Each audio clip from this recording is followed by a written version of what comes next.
And this second block is all NBA. So y'all make sure y'all prepared. Oh my goodness, bro. We don't care about that, man. Jesus Christ, Carl, man. Carl, I gotta come prepared too, because Carl gonna be ready for battle, man. But we got RBO Vaughn joining the panel, man. What's going on, man? Not much, fellas. Thanks for having me on. It's been a while, you know. Your Mhm. boy here though. Let's get active. Let's Hey, get it. hey, just like Bud Crawford told Spence, man, let's get active. So it's about to get ugly. So the first thing we gotta talk about, and J-Mo, I know is this one. I know this pains you, but Joel Embiid went down last night, man. The 30-17 Philadelphia 76ers, man, this the center, after winning the MVP, suffered a torn meniscus Mhm. after already playing on a bad knee. Vaughn, how you feeling, man? Man. So it's a little bit of hope here for the Sixers fans because this injury here, it can be an injury that it doesn't take them out of the whole year. This injury here, it depends on how severe the injury was. And the only thing right now that's questionable is the fact that they haven't really spoke out about it, about how severe it is right now. It still talks about, they're still working on a timetable to see when he's going to be back. One thing that Sixers fans don't want to hear is that he's going to require surgery because I've read up on this injury, and if it takes surgery, he can be out 6 to 12 months. But if he doesn't require surgery, he can be out only between 1 to 5 weeks, which as a Sixers fan, that gives you a bit of hope.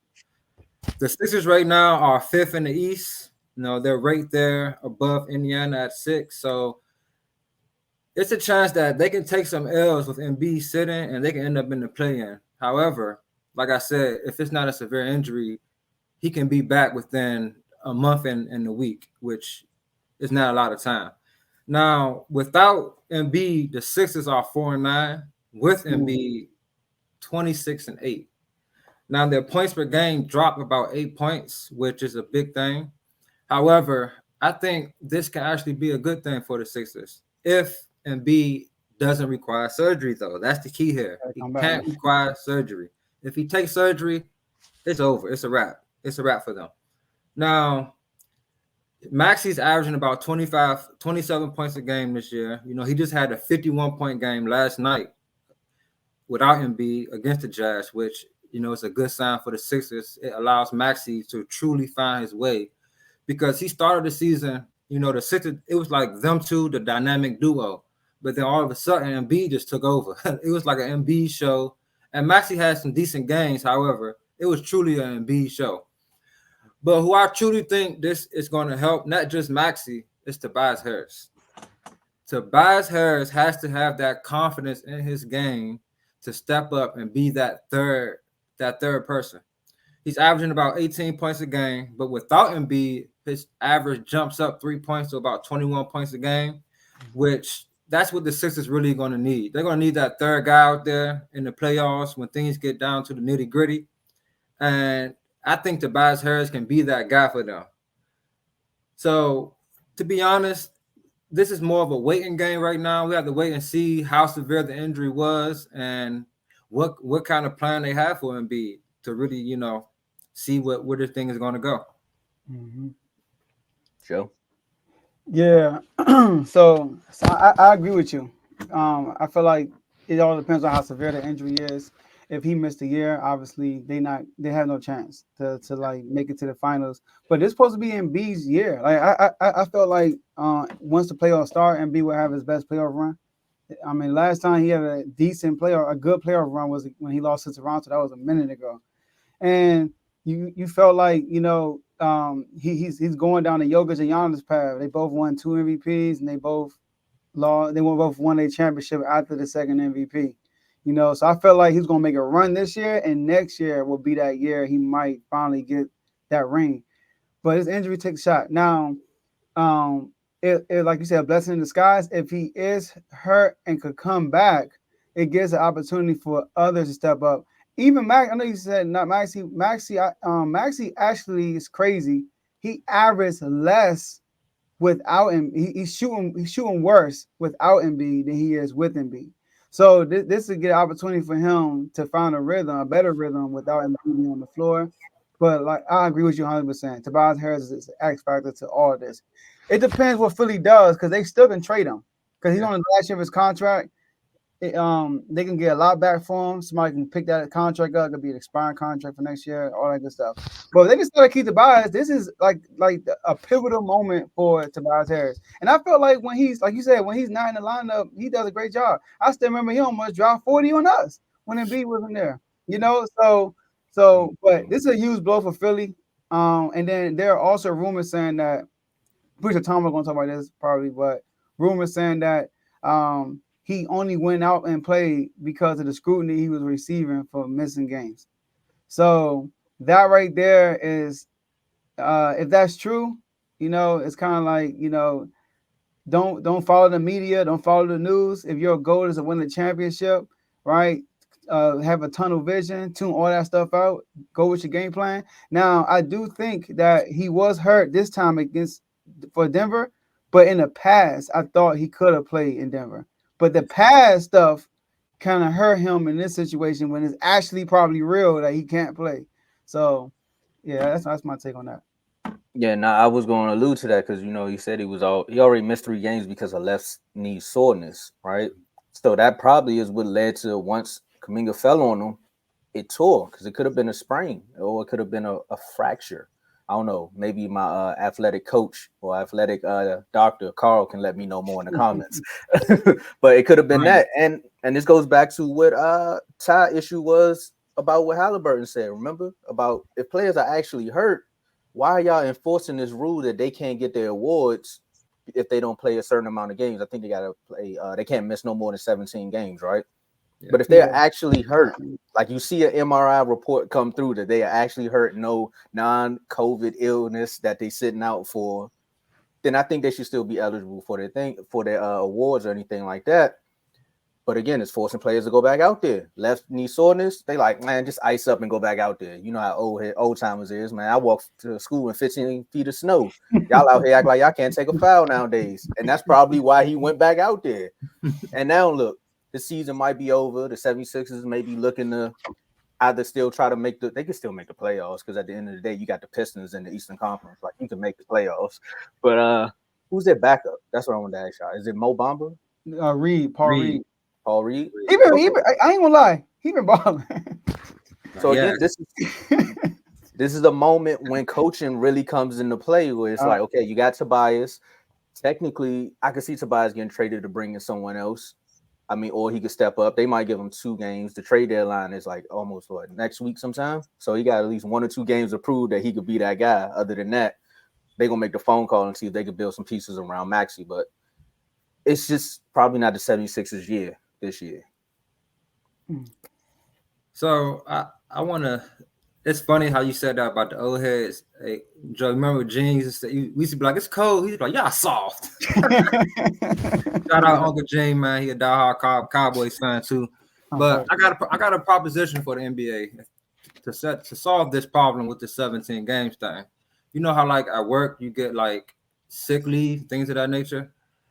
Maybe they should give them extra days for if they actually have an injury, like you say, if an MRI actually come out and it says that they're actually injured, instead of having those, he's off for personal reasons or like you said, non-COVID illness and things of that nature. Because like you say, people are really hurt, and that's probably how like most meniscus tears and things of that nature, it happens due to like wear and tear and stuff like that, or freakish things like that. But like you said, he was already had a sore knee, so it's like, why go out there and play when you already hurt, and you're not a small guy. You're 7 feet two something. Like that's a lot of weight on your knees, and your meniscus is what helps manage all that weight on your knees. So, but another thing though, like I spoke to this with Jamo in the chat, like Embiid holds the ball too long. He stays around the perimeter a little too long, and that allows for things like that to happen.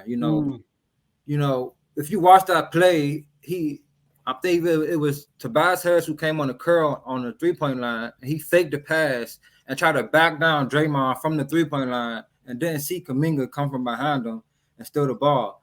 Now, his play style allowed that to happen. Now, it was a freakish accident, of course, but if he's in the paint more where he belongs, you know, like their offense is so much like Embiid just hovering around the mid post waiting for the ball, and then he gets the ball, double comes, he passes it, or if a double don't come, he shoots it. Like his style of play needs to be a little bit quicker to me, and Yes. it Yeah. like if his style of play was quicker like there, if he would just gave that ball to Tobias and then repost it in the post, none of that would have happened. Like it was a freakish accident, you know what I'm saying? You know, things like that don't always happen. But I just feel like his game just needs to get that just speaks to how his game is played as well. Mm-hmm. He needs to speed up. And I then agree. no, I Go was ahead, gonna say, Tom. and that goes to training in the off season because now you got to look at it. I know these players say they watch film, but it's also things you need to work on. It that it's like, all right, I need to get to my spot a little bit quicker. Because if I get to my spot quick, I can get my shot or get my pass off. Because technically, I am holding the ball too long. This is like little things that they need to fine tune.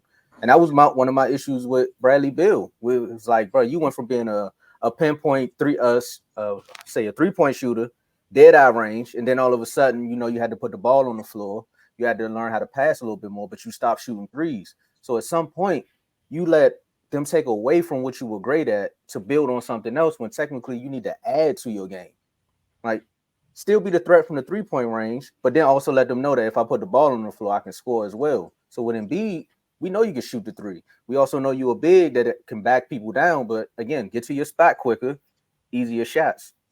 Mm-hmm. Yeah, Draymond on him. Yeah. Yeah, And that's been Embiid's problem though. I feel like his decision making is not quick enough. He holds the ball a lot. Shot clock is running down. See, one thing about Embiid, he can be a high assist guy easily. A Easy. high assist guy easily. You know. But yeah, I agree 100%. But we'll see, man. And then what you said about this rule, Tyrese Halliburton crying and stuff. I mean, like, I get it. He's not victim to this. But come on, bro. Let's be real. Like people sit out for no reason. Like, bro, we just saw AD and LeBron sit out in Boston. I promise you, they play in New York though. I bet you they play in the Garden. I'm not saying they're not hurt, but you kind of save your time for the best moments. Like everybody wants to play in the Garden. They ain't missing that game. When the last time LeBron sit out against the Knicks in the Garden? Somebody gotta look that up for me. I don't know because that's All right, when it never. show. That's when I don't know. think But nobody did. Boston, and Brown mess with Boston either. So If Paul yeah, Pierce is playing, he would have played last night. I actually felt bad because like I live in the Boston area, man, and then when the Lakers come in town, I remember last year when the Lakers came in town. Actually, shout out to I don't know if you want me to say it, but shout out to the guy that gave me the ticket for that game. Anyway, but when I last year when they were playing Lakers, everybody was like talking about it. It's a rivalry. Everybody like, oh, we play the Lakers on Saturday. We play the Lakers. We play the Lakers. So this week, that's what everybody talking about. Every time we bring up the Celtics, I'm talking to a lot of people. They talk about we got the Lakers on Thursday. Lakers on Thursday. I'm like, okay, cool. And then I met this one dude flew from LA to come watch this game. And then the day of the game, they said, "Now, this is why this rule is set up." Yeah. Yeah. That's No, why the rule that is set that up. rivalry is that's like Ravens Steelers, Cowboys Commanders. It's just one of those rivalries that go on for years and it's just never gonna end. But I know we gotta go, Tombo. I gotta ask you one question. I know you threw a proposal for the NBA. How would the NBA prove it though?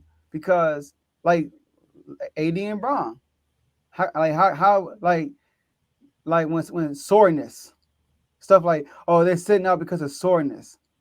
That's a no go.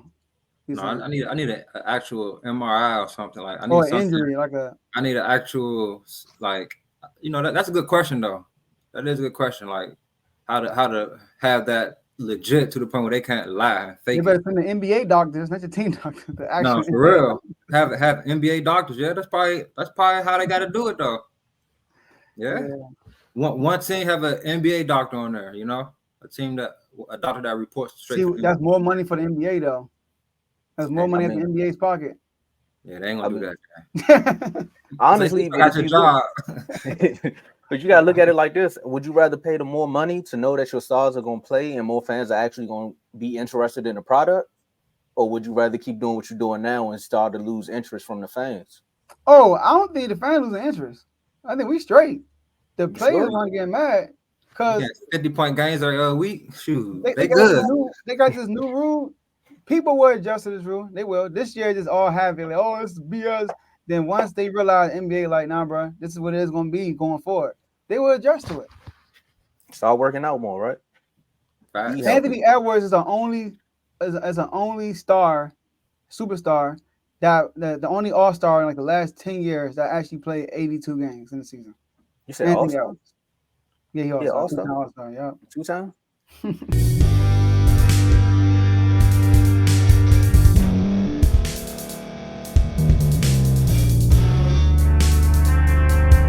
Thank you for staying to the end. If you're watching this on YouTube, please like this video, subscribe, and also hit that notification button so you can be notified next time we put out a video. If you're listening on any podcast platform, subscribe and hit that notification button, y'all, so you can be notified we put out another podcast audio. And last but not least, hit that share button. No matter what you're listening to or watching it, hit that share button and send it to somebody that you know that would love to watch this episode you just listened to. So once again, thank you for staying to the end, and we'll see y'all in the next episode.